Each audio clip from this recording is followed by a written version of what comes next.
তো বন্ধুরা এখন আমি রিভিউ করব নারীর চরিত্র ভেজায় জটিল ট্রেলারটা নিয়ে। তো ট্রেলারটা কালকে রিলিজ করে দেওয়া হয়েছিল, তো কালকে ট্রেলারটা আমি দেখছিলাম কিন্তু রিভিউ করার সময় পাই নাই। তো ট্রেলারটা আমি আবার দেখলাম 3-4 বার, তো ভাবলাম রিভিউ করে দিই ট্রেলারটা কেমন হয়েছে। তো এই ট্রেলারটা আমার কাছে কেমন লাগছে যদি বলি, আমার কাছে এই ট্রেলারটা বেশ ভালো লাগছে, কারণ ট্রেলারের ভিতরে ভরপুর কমেডি ছিল।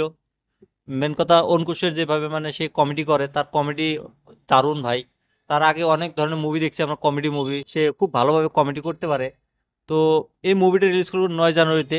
9 জানুয়ারিতে আরও বহুত বড় বড় সিনেমা আরও রিলিজ করব, যেমন প্রবাসের, থালাপতি বিজয়ের। তো তাদের সাথে এই মুভিটা টিকতে পারবো না সেটা পরে দেখার বিষয়। তো এই ট্রেলারটা কেমন হচ্ছে সেটাই বলি। তো ট্রেলারটা শুরুতে দেখায় অঙ্কুশের ছোটোবেলার সিন, যেখানে তার মা তার ঠাকমা তাকে দেখতেছে। তো অঙ্কুশ হয়তো পেচাপ করে দেয়, তো তার ঠাকমা অল্প রাগ হয়ে যায়। তো তারপরে দেখায় অঙ্কুশ একটা লোকের সামনে যায়, সে বলতেছে তোমার বিয়ের কাজ কেমন চলতেছে। তারপর আরেক সাইড থেকে একজন বলতেছে ভালো তো মেয়েদের কাজ।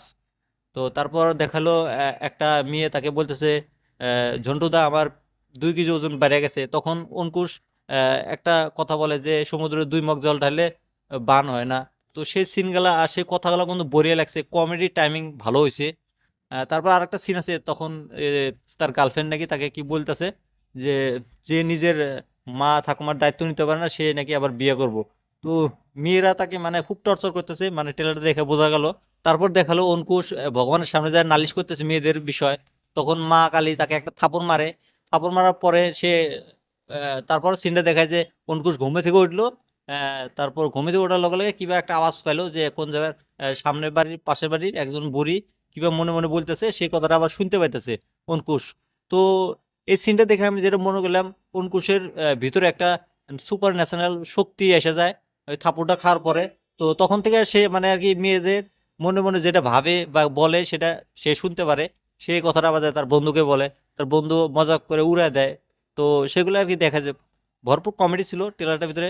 তারপরে একটা ঘটনা হয়ে যায় লাস্টের দিকে, দেখায় বোম ব্লাস্ট হয় একটা ঘরের ভিতরে। তো সেই সিনটা কেন হলো না হলো সেটা তো আমরা মুভি দেখলে বুঝতে পারবো, কিন্তু সেই সিনটা নিয়ে ইমোশনাল সিন দেখাইছে লাস্টের দিকে।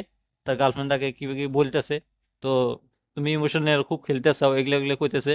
তো আমার মনে হয় কি ট্রেলারটার ভিতরে মানে ওই যে ওর কাছে যে একটা সুপার ন্যাশনাল শক্তি আছে, তুমি যদি সুপার ন্যাশনাল শক্তি থাকে, তুমি যদি মানুষের কথা মনে মনে ভাবো, তো এখানে বোমটা ব্লাস্ট হলো হয়তো তুমি আটকাতে পারতো, এরকম বিষয় নিয়ে আর কি হয়তো তাকে টানা মারতেছে তার গার্লফ্রেন্ড। তো এমনই দেখা যায়। বাদ বাকি ট্রেলারটা কিন্তু আমার বঢ়িয়া লাগছে। তোমরা যদি ট্রেলারটা দেখো না এখনো, তোমার যারা ট্রেলারটা দেখো, দেখে আমাকে কমেন্ট করে জানিয়ে দিও ট্রেলারটা তোমাদের কাছে কেমন লাগছে, আর আমার এই রিভিউটা কেমন লাগছে সেটাও তোমরা কমেন্ট করে জানিয়ে দিও, আর আমার এই চ্যানেলটা সাবস্ক্রাইব করে দিও।